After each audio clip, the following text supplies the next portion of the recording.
Yeah, I'm not exactly 100% confident it's in the right place, my bookmark, but Chandravali, whether you can confirm or not. Got page 816 here.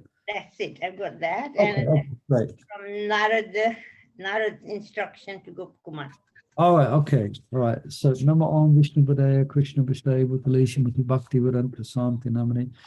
Namaste Sarasati Devi Gauravani Pachaline Nivasesha Sanyavari Papataras Jai Sri Krishna Chaitanya Prabhu Nityananda Shri Advaita Gadadhar Shiva Sari Gaura Bhaktivinoda Hare Krishna Hare Krishna Krishna Krishna Hare Hare Hare Ram Ram Ram Hare Hare. Okay, Hare Krishna. Let's begin then, page 816. Yeah, I wasn't too sure how many will be with us this evening, but just see Yeah, how we proved wrong. came There's back and many sent the devotees. link, and I was hoping that Yeah, many devotees here. you would. Okay. So we're on the second to last chapter, other than a summary that comes at the end. All right. So so now it instructs. Let me just go back on a couple of paragraphs.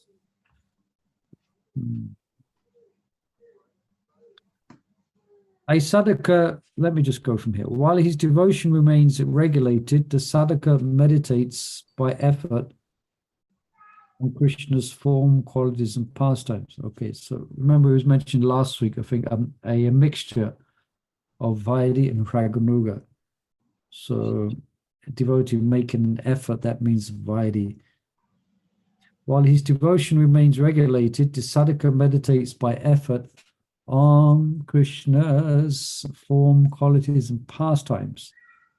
In time, his Nam transforms through stages from dhyana to the more advanced anushmriti and samadhi. So these are different levels of absorption, generally given in respect to chanting the holy name.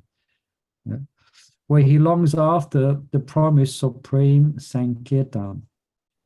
Chanting with intense longing will be the means for achieving bhava, by which he realizes the confidential truths of Krishna and his pleasure potency. This much has already been said, but here is a further and key point. Subquote. Such spiritual excellence can only be accomplished under the tutelage of experienced Vaishnavas who are very dear to Krishna.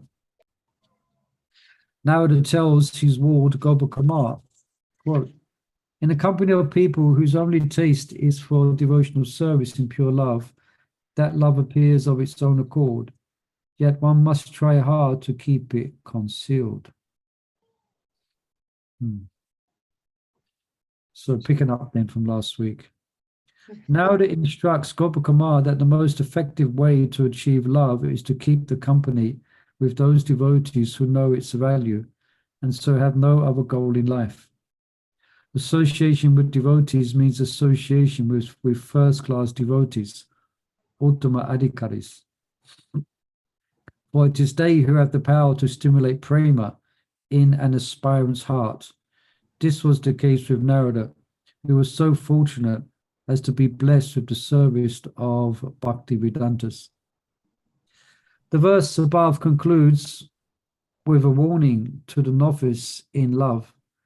Keep your love hidden. His commentary, Sanatana Goswami cites a proverb, Gopa yet matrijavat. One should keep prema hidden. Guy just trying to get in, excuse me. One should keep prema hidden, just as one would conceal. I remember we read this last week. It's an interesting example that is given by Sanatana Goswami. So in other words, one should keep prema hidden. If we're blessed to have it, hopefully we'll have that problem at one time. We'll have to keep it hidden. But it's not just prema, it means any very special moments that you experience and you know they're special, whether in chanting or whether in a kirtan, then you make it best to keep those experiences to yourself. Or unless otherwise, if you need some clarification on what you experienced, if it was real or not, best only you might speak to the spiritual master. Yeah. as I just finished a quote here, one should keep prema hidden, just as one would conceal the affairs of one's mother with a paramour. Oh, we read that bit. Yeah, so we read this bit. I think we're starting the next year. Now, there's a quote I found, a quote I came across as well recently in the same subject, and I took it down in my little notebook. Let me just pull it out here. So I can find it quickly and put on the proverb. Yeah. So this is from Bhushana Chakravarti Thakur. It's in the same under this, the same principle is here. Love's candle burns bright in lovers' hearts to set aglow those chambers' darkest parts. If one should bring it out the verbal door, excuse me. If one should bring it out the verbal door, pride's wind blows and it glows no more. Okay. That's Nice. exactly what you said before. If you get prema, don't say it so like it's a poem kind of thing. Yeah, love's candle burns bright in lovers' hearts to set aglow those chambers' darkest parts. If one should bring it out the verbal door, pride's winds blow and it glows no more. Okay. You lose it, right? The humble conduct of a devotee is to conceal his or her attainments. Here, prema refers to bhava, because only this immature stage of love can be controlled. Once it matures fully, there is no controlling prema. Yeah, Radharani cannot keep her love for Krishna hidden. Yeah, it actually controls her, and she controls Krishna through her love. Right? So finish that section. Now we're entering another section. Let me just bring up my Zoom thing again. Yeah, here it is, Hare Krishna. So the Vedic tradition is to offer children from the age of 6 an opportunity for intense companionship and training through residence in ashram of the village guru. This practice is less about academic learning and more about spiritual advancement. It is a timeless cultural norm established by Krishna for the purpose of qualifying the more perceptive sections of society for his ultimate mercy, thereby fulfilling the mission of the human form of life. So unfortunately, this tradition has been more or less lost, being replaced by academic education and essential environment. That is the least likely place to find the mercy of the Lord. Okay, not exactly sure at this point the context of why Maharaj is bringing this up. Perhaps it will become clear as we read. Srila Prabhupada established ISKCON as a means to again offer the opportunity to keep company with pure devotees and to even reside with them. On occasion, His Divine Grace emphasized the superiority of in-resident training. One of its obvious advantages being the opportunity to more quickly procure Krishna's grace. The following humorous exchange during a morning walk is an example. Okay, we ready for this? Devotee. Srila Prabhupada, is it faster if one lives in a temple and goes out on Sankirtan party? Is it faster? Srila Prabhupada, that depends on him. Even in a temple, if his mind is in a different subject matter, then how will it help him? The temple authorities like to preach that anyone who's living outside the temple is going to hell. So obviously this was the early days in our movement, okay? Yes. Overzealous and immature, you could say. Although very sincere devotees, this was often a contention. So how does Prabhupada answer that? So again, the temple authorities like Prabhupada, the temple authorities like to preach that anyone who's living outside the temple is going to hell. I think Prabhupada says generally. I think he must be thinking of non-devotees. Huh?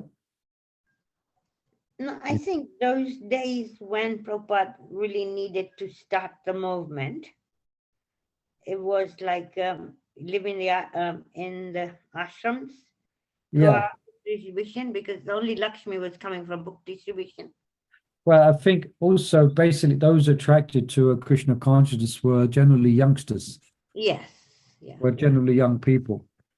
Now we're inkling towards a society and everything that comes with a society where we have different generations of devotees, you know. We have seniors, you know, we have those who have had children, grandchildren, and many families, different generations. So it's a lot different now. Yeah, and now you live outside, but you earn, you support the temple and the preachers. Yeah, yeah. You know, so That's a natural growth. I think Prabhupada said, don't think I forget the actual question, but Prabhupada said, don't think that in the future everyone is going to be living in temples. That was the kind of immature understanding in the beginning. So now it's just the opposite. Most of those who are devotees initiated, they're living outside the temple. And a small amount are living in. Okay, let's continue. But even devotees who are following, they like to preach that. No, that is not. This is Prabhupada now. Just like even in ordinary business, if you transact business in a stock association, you get good business. And outside a stock association, you don't get. Because association is there are many purchaser and many seller. So if you have to sell, you get immediate purchaser. And if you have to purchase, there's immediate seller. That is therefore the stock exchange is there. That is the way. That if we live together in the stock exchange of devotional service, then you can help me. I can help you. So business will go on nicely. And outside the market, you can live 300 miles away from the stock exchange. You'll not get so many business like that. You'll miss the opportunities. Yes. Therefore, it is helpful. If you want to do business, you must take the first opportunity, the greatest opportunity to do your business. That is intelligence. And if we think, all right, I shall do it slowly, in 700 lives, I shall become perfect. That is another thing. Then Prabhupada, then the devotee says, is it riskier to stay outside? So remember, Marja's given this a label of a humorous exchange. Yeah. Prabhupada answers, oh yes, otherwise why are you opening so many centers and making arrangements? We shall provide you with shelter, with food. These are the facilities. You live here, do whatever is your capacity. Don't sleep, but work. That is our teaching. Satam Pashangat. This is also, and Rupa Goswami says, Sato Vriti Sato Shange Satpe Bhakti Prasiddhati. If you want to live with the association of sadhu, devotee, then it will be quickly fruitful. And if you live with those ordinary men, then whatever you have got will be finished very soon.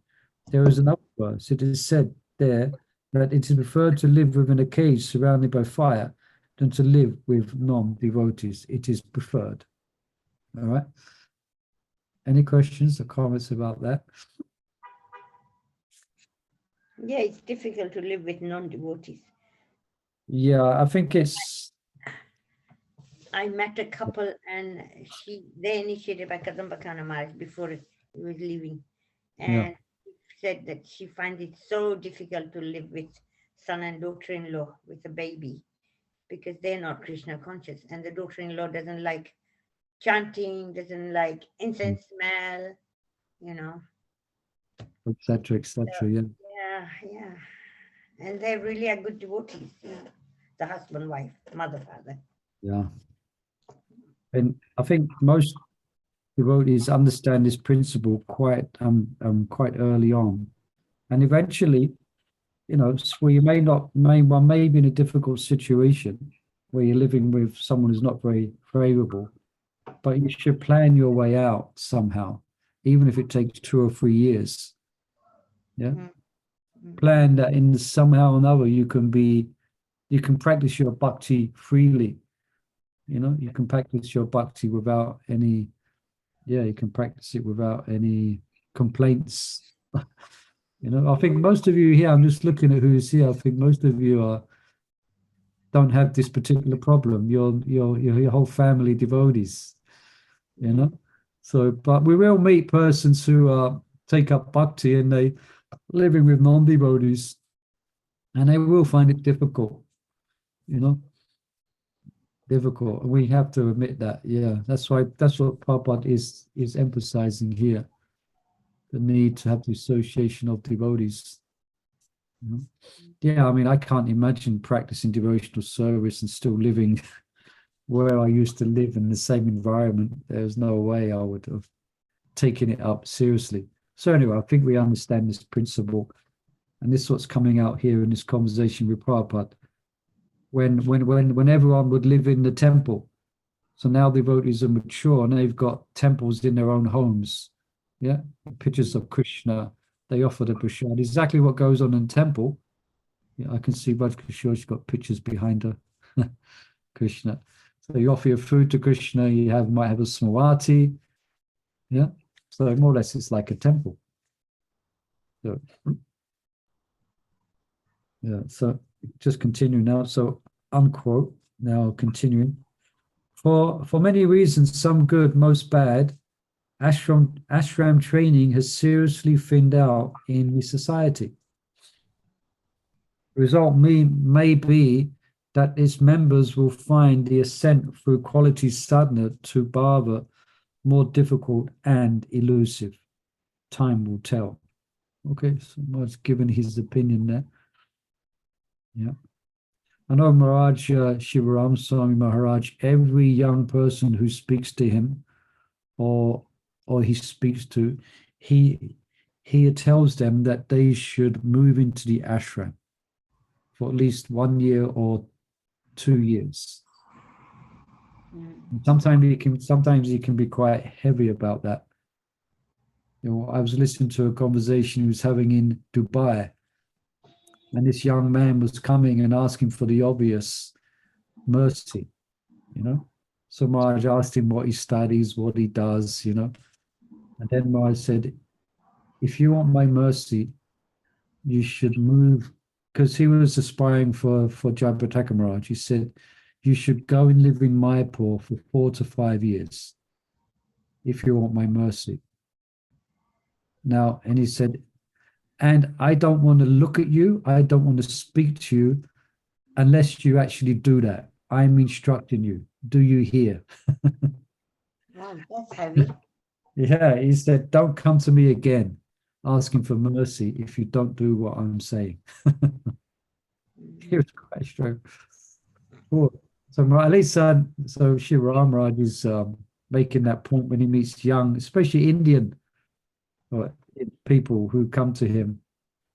He's trying to encourage them to spend some time, whether a year or 2 years or 3 years, in the temples, And some are taking it up, but perhaps about 5% of those he asks or give that instruction. This is absolutely right, Prabhu. I'm very happy because some devotees feel like spoiled, So that's why for man in my country, in Lithuania, in Russia, always said man needs prison or an army to become a man. No, that's true. We need training, we need discipline, we need to understand relations, because many men, it's not in India, but in Europe, we're growing without father figure. We don't know who is father, where is it from, and whatever. So in that case, our ashram is the best solution. An interesting quote. I should try and remember that. A man should either spend time in prison or join the army, or join the Hare Krishnas. And Prabhu, Mahotsaha Prabhu, the brahmachari in Atlanta who does all the books. Yeah. I was listening to one of his classes yesterday, and he said the first time that he wore saffron, he went to Mayapur, and he met a friend there, and his friend was completely shocked that he was wearing saffron, and he spent hours trying to talk to him and saying, "You're ruining your life. You Looking know, out. you could be you did IIT, you did IT or something in New York. You could be earning $120,000 a year, you know, starting off, and you look at what you're doing." And he brought him back to somewhere where some other friends were, and they were all talking to him, like saying, you know, you're mad, you know. Mhm. And you know, he was like, after that, he said he couldn't associate with them anymore because they were so anti what he was doing. Yeah. So I guess, yeah. So there's an example of why, you know, the importance of surrounding oneself with devotees or those that are going to support you. Yeah. Actually, this Patra who said the same thing. He went into military, learned all the arts, martial art and everything, and that has really helped him in his Krishna conscious, where he is and how he's developed in India. Yeah. So there you go, Mother Jambavati. Here's This Patrick. is great because Rishi Sunak is reintroducing national Yeah, I saw service. that. So, Yeah. you know, we might get more brahmacharis out of it. Yeah. But the main point is that living in the temple environment, yeah, we learn discipline and things like that. But you get to engage in full-time devotional service, you know, menial service. And you get to association, you get to hear Srimad Bhagavatam, you get association of devotees. So this overall is important for obtaining mercy, you know. Let's read on a bit, see where Marge is going with this. Where was he? Okay.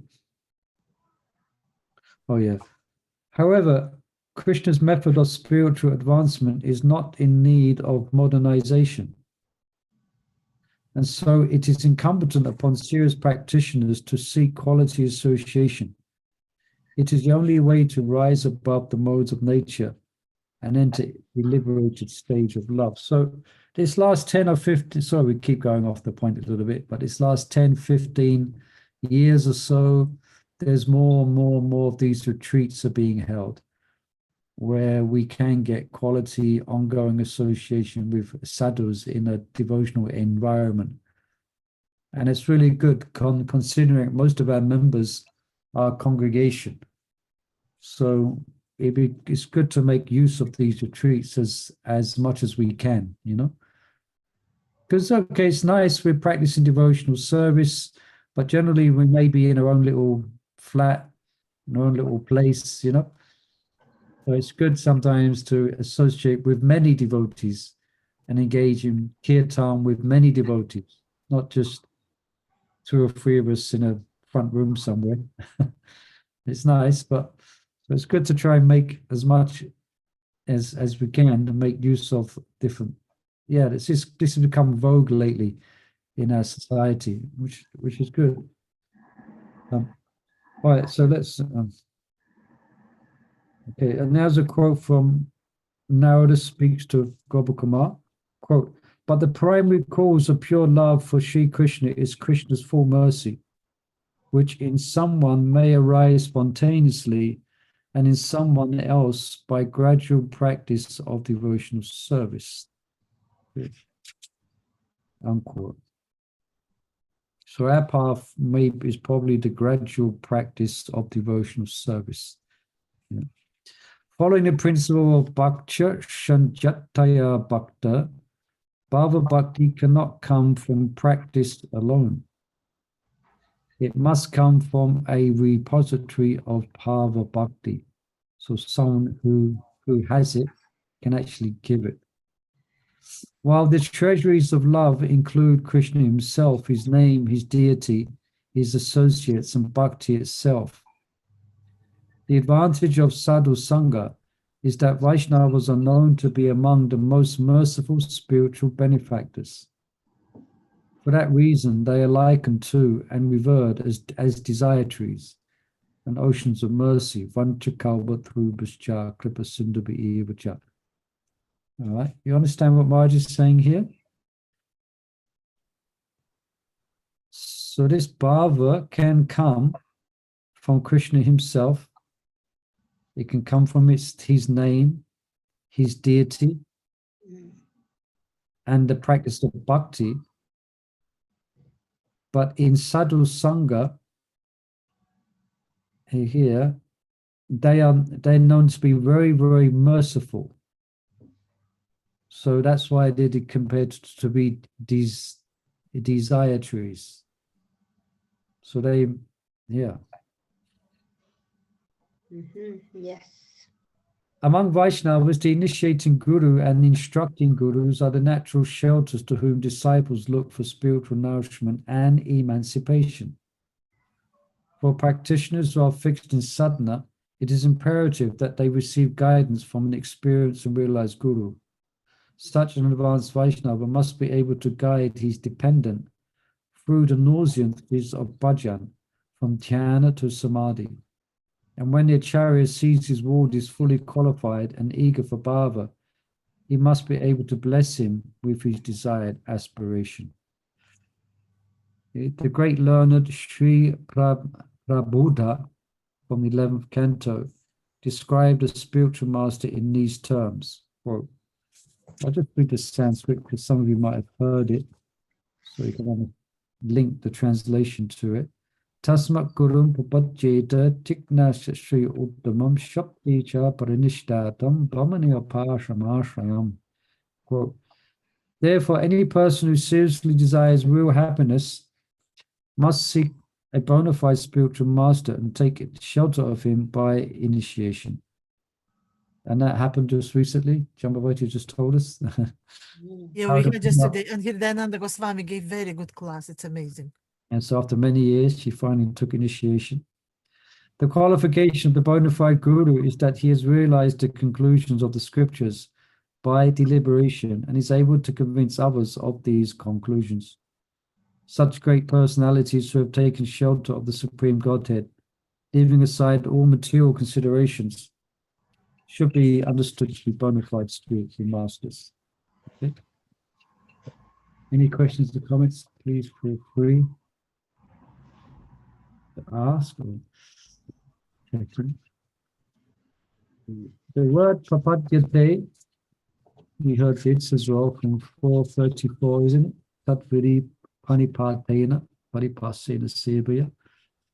The word prapadyate, one should take shelter of, is an imperative from the same verbal root as prapati, and indicates that association is not a social affair, but that of a continued process of increased surrender to which a sadhaka is obliged.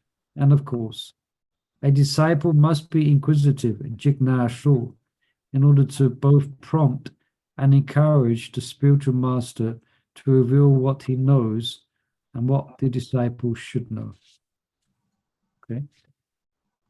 This is often something we might want to learn, and it's not always so easy, is to ask questions and be inquisitive when we meet Diksha gurus, when we meet advanced devotees, if we so get an opportunity, to be inquisitive. Disciples should be inquisitive, jignashu, in order to both prompt and encourage the spiritual master to reveal what he knows and what the disciple should know. A disciple should know that the highest good, Shreya Uddaman, loving devotion, exists, and the guru should have realized the same. The basis of such realization is deep knowledge of scripture, Shabde, and the truth regarding the Supreme Lord, Pare. Needless to say, a qualified spiritual master should be above worldly temptation. How could he confer bhava on anyone if his heart is full of affection for the impermanent? And this is the crux of the matter. A guru can only give what he has. So that's Okay. So gurus can be either, they mentioned in nectar of instruction, gurus might be kanishtas, madhyams, or uttams. So we have to be somewhat educated in what is actually a spiritual master. As also there's some time spent before one takes initiation. Testing's the right word, but using intelligent discrimination. So he should be all. Well, that's first Tasmat Gurumpa Bhajeta. One specific qualification is that he has put aside all other considerations, and his whole life and soul is dedicated to Krishna consciousness. So Guru can only give what he has. If he doesn't have bhava, that's what Maharaj is saying here, it doesn't have bhava, then he cannot give it. Mm. Yeah. Now, this type of subject is not often spoken about. Generally, it's not spoken about because there was a misapplication of it. In the days, I mean, he's passed away now, and then all due respects to him, he was a great Vaisnava. Narayan Maharaj, his followers were saying that he's the only one who is qualified to give bhava or prema. That was one of their reasonings. Yeah. But we have discussed it in quite some length. You know, what is the actual symptoms of bhava? And if you study the symptoms of bhava, there's obviously the Vaishnava keeps his, as we just mentioned, keeps his perfections covered. Yeah, he's not going to advertise his realizations as such. But in the Nectar of Devotion, it lists 9 symptoms of bhava which cannot be hidden, which is always seen in a Vaishnava. Yeah, and those 9, I might not remember all 9, but one is that he doesn't waste time. Yeah, not as if he's Prophet Prabhupada. It's not as if he smokes biddies and things. Anyway, he doesn't waste time. He has great attachment to the holy name, great attachment for the holy places of the Lord. He has great, deep, profound humility, and he's detached. Anyone know this quote from Nectar of Devotion? 9 symptoms of bhava. Perhaps, Mother Lavangalata, could you just type it in, see if you can find it online, 9 symptoms of bhava? And if anyone's, or anyone else. So in the meantime, we'll read on. We have Okay, I found something here. Yeah, go ahead. Perseverance, Shanti, avyarta kalatvam, utilization of time. Yeah, go on. So you're not wasting time. Absence of false prestige. Humility. An intense eagerness to achieve. And thirst arising out of, yeah. Oh, is that symptoms of bhava, you said? Yeah. Oh, symptoms, 8 transcendental symptoms: inertness, perspiration. No. This is no, this is another. Yeah. These symptoms are when they but no, these are symptoms that are externally manifest. And you was right the first time. You was saying okay. Yeah. Yes, yeah. It has it here actually. Yeah. Yeah. What? Yeah, Santi, when a person is undisturbed, even in the presence of various causes of disturbance, he is called reserved and perseverant. Number 2, avyarta kalatvam, utilization of time. A person on the bhava bhakti level is always anxious to utilize his time in the devotional service of the Lord. He does not like to be idle. Number 3, virakti. A person on the bhava bhakti level is no more attracted by sense gratification. He is always detached from all material attraction. Number 4, manasunyata, pridelessness. A person on the stage of Bhava Bhakti does not long for any material respect in return for his activities. And asabandha, he is always certain that Krishna will bestow his mercy upon him. Samudkanda, he is always very eager to serve the Lord faithfully. Number 7, namagane sadhuruchi, he is very much attached to the chanting of the holy names of the Lord. Number 8, asaktis guna kyane, he is always eager to describe the transcendental qualities of the Lord. Number 9, pritistad vasati stale, he is very pleased to live in a place where the Lord's pastimes are performed. Right. Now, these symptoms cannot be hidden, and they cannot be imitated either. So these symptoms are brought up in the nectar of devotion, and in other words, in a contrast to the sahajas who may imitate stages of advancement, asta sattva bhava, Do they come up to the mark in these 8 or these 9 specific symptoms? Yeah, and also Prabhupada gives a further qualification, is that one who such an advanced devotee is always thinking how to spread Krishna consciousness, always preaching. Yeah, and there's some ways that are given in our scripture and scriptures where we can have some ascertain and some understanding of the level of a Vaisnava to some extent. Yeah. So if you see a devotee may give a wonderful class, and then you see them playing cricket or something like that, you may anyway, like that. Hare Krishna. All right, let's read on. Any questions from that? As we read on a bit. Okay. So we have mentioned earlier that Bhaktivinoda Thakur has written that a prema bhakta has unlimited power and can bestow his power to another, just as a bhava bhakta, that's the next level down, can bestow his level of attainment or any stage of devotion preceding but not succeeding it. So someone at bhava can bring one to ruchi, can bring one to shakti, ruchi, nishta, etc. Another can get one through another nivritti. This advanced sadhaka can even bestow taste on the pious non-devotee. However, one still practicing sadhana can only give faith in and enthusiasm for the stages of sadhana.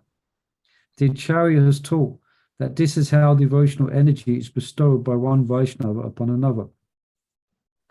In consideration of the above, the ideal spiritual master is the eternally liberated associate of Krishna, or Vaishnava who has attained loving devotion by ardent effort. These are the ultimate adhikaris who are referred to in the above verse. So Maharaj is quoting from the Nectar of Instruction here. Yeah. Now, this is an interesting point that Maharaj brings here. However, all gurus may not be on the topmost level of devotion.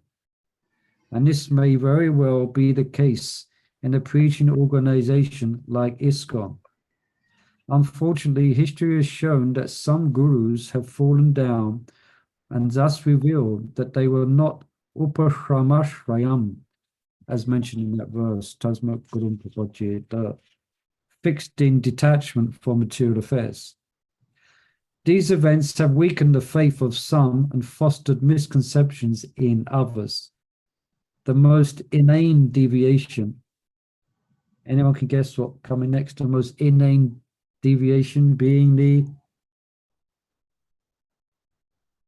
the posthumous Ritvik theory, that no one is qualified, no one will be qualified. It was not Prabhupada's intention. No one has made any advancement. Therefore, everyone should take Diksha initiation from Prabhupada. All right. No more needs said about that. Okay. Srila Prabhupada has written that a lower grade vulnerable Vaishnava may act as a guru. So, Ganishta. And Vaishnava history attests to that. When Srila Prabhupada's passing was imminent, He had no alternative but to risk that some of his appointed gurus were still carrying a lot of karma. It was not ideal, but it was depressing reality. This compromise to the ideal was expressed by Srila Prabhupada in a commentary on the Nectar of Instruction. So here's a quote from that. Quote, one should not become a spiritual master unless he has attained the platform of Uttam Adhikari. A neophyte Vaishnava or a Vaishnava situated on the intermediate platform can also accept disciples. But such disciples must be on the same platform, and it should be understood that they cannot advance very well under the ultimate goal of life, to the ultimate goal of life, under his insignificant guidance. Therefore, a disciple should be careful to accept an ultimate adhikari as his spiritual master. Okay, so now a question. The obvious question then that arises is, if my Diksha Guru does not have bhava, how will I get it? Okay, the answer is, if you are qualified for bhava, Krishna will make arrangements for you to get it.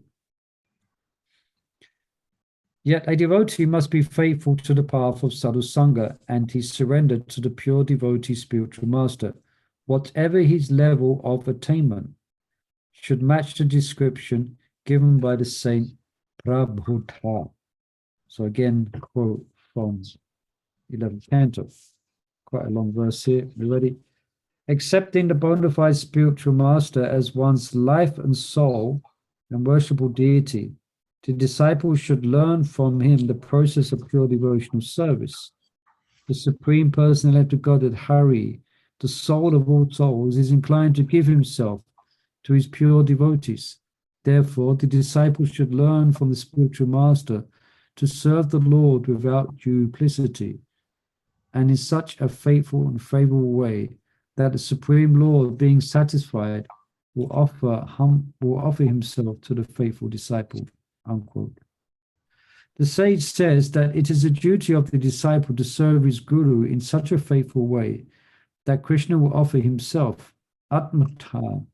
The implication of this statement is that the loyalty of an advanced disciple to a guru who is himself loyal to self-realized soul would inspire Krishna to award bhava to his disciple somehow or another. All right? Maharaj is giving the other side here now. Okay.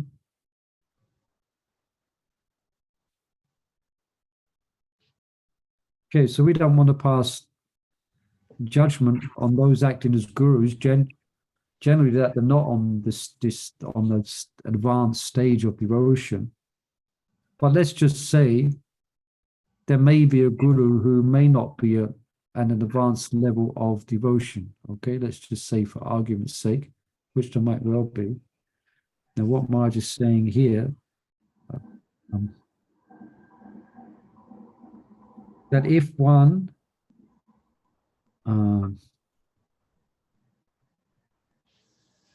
read it again. It is the duty of the disciple to serve his guru in such a faithful way that Krishna will offer himself.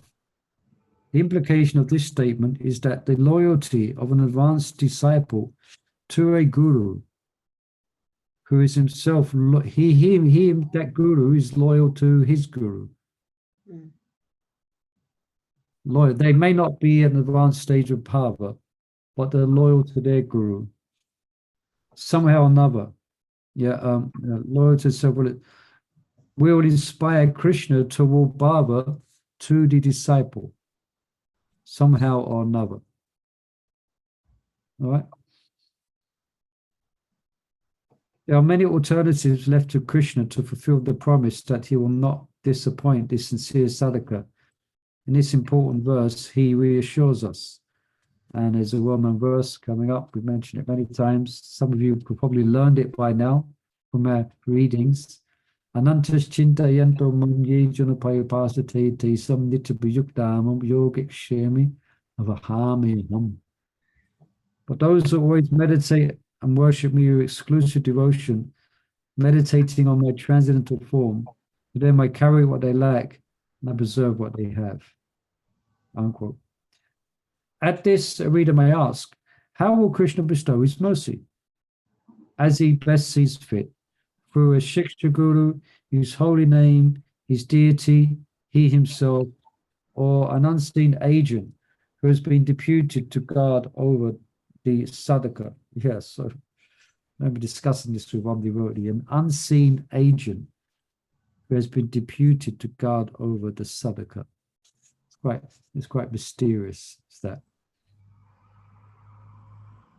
Any questions or comments? Any points? Thank you, Prabhu. It's very good explanation, because there are many mentees and disciples, devotees, sorry, disciples, coming with that question. And I just put this question away. I can't think about it because I'm not qualified to answer, and Yeah. and I haven't come up to that answer. This is I have to write with golden letters and to stick on my every wall. Yeah. So the question is, what's the question that's asked to you? Just again, clarify. No, not just question about relationship with Guru and everything, you know. Okay. And my position is just chant Hare Krishna and enjoy association with devotees. That's it. And I say, situation will solve itself. So because I have no answer, I can't say anything. So, but this is Right. what I was waiting. I was looking for that answer, and you gave me the answer now. Thank you so Oh, much. it's here. Yeah, I think, yeah. So, I mean, what you're saying is more or less when you say is you're quoting, you're paraphrasing this verse, Anantas Chintayanto Mam. Don't worry, Krishna carries what you lack and he preserves what you lack. And what was it? Krishna carries, I preserve, they carry what they lack, and I preserve what they have. That's exactly, because I was looking, I was praying, Krishna, give me the answer. I don't know where to go, where to look for. That's amazing. That's you see, this is proof. That's true. Thank you, Prabhupada. So for someone who's sincere in their devotion, they will not be bereft of the opportunity to obtain Krishna, to obtain the levels of bhava, even though argument's sake, say their guru might not be on that level of bhava. So Maharaj is clarifying the previous statement that only someone at bhava can actually get bhava, can actually give bhava. So if, say, argument's sake, your Shiksha Guru or your Diksha Guru is not at that level, then you still have all the opportunities to obtain perfection. Yeah, but then I'm bringing up, if we look at those 9 symptoms of bhava, then if we look at the example of our seniors, those who act in the position of guru, they all fulfill that criteria for sure, at least to my vision, at least to what I can see. Yeah. I think just in case there's some stoppage, Srila Prabhupada had all the bhava and all qualifications. So he would bestow it to the grandchildren if a guru was supposed to, Doesn't come up to follow. much. Yeah, he doesn't come to the standard. Prabhupada will do. Yeah. And that's what that's, yeah. Plus, But again, we don't see but we don't fall into the trap of, that's where you can understand in one sense how you can understand how the Ritvik philosophy came about. It's just confusion, especially when the Diksha Gurus were falling down, you know? Yeah. Yeah. But one has to follow the law. One has to follow the law of the slip succession, is that you take initiation, you take Diksha from a living guru. That's the law. Yeah, it's the law. But any guru, and because this is a Kali Yuga, any guru, even if they are walking on proper road, on a royal road, there can be an accident, as it said in Bhagavad Gita. In case there's an accident like that, Prabhupada is there to protect us. So it's no reason to walk away from ISKCON. Yeah. That's a very good point. Yeah. I think when we introduce, I know Jayanita used to give this example when we teach the Guru Disciple course, I give it as well. And there's a part in the course where you have to speak about what happens, you have to speak just in case if the guru falls down, because we've had experience. So we have to address that in the Guru Disciple course. And it's given just like when you go on a plane, then it's highly unlikely that you're going to crash, considering the statistics of how many flights there are and how many crashes there are. It's highly unlikely. But just in case someone stands up and they give the procedures of what to do. Yeah, so in the same way, when we bring up this lesson in Guru Disciple course, we bring up this. Can be a big subject. Let's just sorry, somehow or other, Krishna, if you go in that way, Krishna will find ways to guide you to different Shiksha gurus to get the according to your need. Yeah. Your need. According to your adhikar, yeah. But Krishna you have to be intelligent enough to know what you want, where you're going, where you can look. And when you hear lectures, you hear gurus talking, or even senior devotees, this is thing that can, help me, or I should go this way, I should go that way. Yeah, so we have to be alive in our pursuit of perfection, Yeah, like I was talking to Mother Vishaka about like how to go deeper and how to do this, and then she's telling me about what she does and reading Prabhupada books, and then she was saying that they do some classes with like disciples, Prabhupada disciples, and how they, so like when you're looking for something, like somebody like that just comes up in your life, and then she's told me how I can get into. So I'm just saying that Krishna will make some kind, it's up to you to then go forward with it, whether you want to or not, and get serious about it, Krishna makes arrangements. So there's all opportunity is there for Are there, yeah. We have to be aware and catch them, yeah. And another example I can give, because sometimes devotees, we're criticizing, not happy, always finding faults. But there is, as it is. Nobody's perfect, anywhere. And I give example like in the government. Look what's happening with the government. We're not perfect. We're doing crimes. We're doing terrible things. But we're not running away from the country. We're not running. We're not leaving. So we are still staying. So why should we leave ISKCON if we have nowhere to go? We have nowhere to go. Because here is like, even you can fight with devotees. You can not love some devotees. But whatever you think of them, you think of Krishna, because we're Krishna, we're serving to Krishna, or we're not serving to Krishna. You can criticize, you can scold them or whatever. So this is anyway, whatever you are, the best association, you cannot get anywhere else this association what we have, because this is true wealth. This is true wealth. And such education you cannot get anywhere. Everybody can get jealous. They can die from jealousy for us, because we have the best education. I don't know any other organization, even university, offering such education that we have. Right, go to Premanandi, Haribol. Yeah, that's it. You can die from jealousy. So that's why I'm telling everyone, we are the wealthiest people in the world. Jai, we're rich. Haribol. All right. Thank you for that, Mother Jambavati. It's 7 o'clock, so let's perhaps pause here and we continue. Sorry? What page were we? 822. 822, and 4 more pages in this chapter. Okay, thank you, everyone. I wasn't too sure how many might come. I thought perhaps it might not happen today, but I was proven wrong again. Enthusiastic to hear some Krishna Katha. Hare Krishna. Right, so please, those who have time and can please join us tomorrow. We have Bhagavad Gita from 6 to 7. Hare Krishna. Jai Madhu Mangal. Quiet today. Jai. All the Bhagavad Hare Krishna, Krishna Krishna. Gita. Hare Ram, Ram Ram, Hare Hare.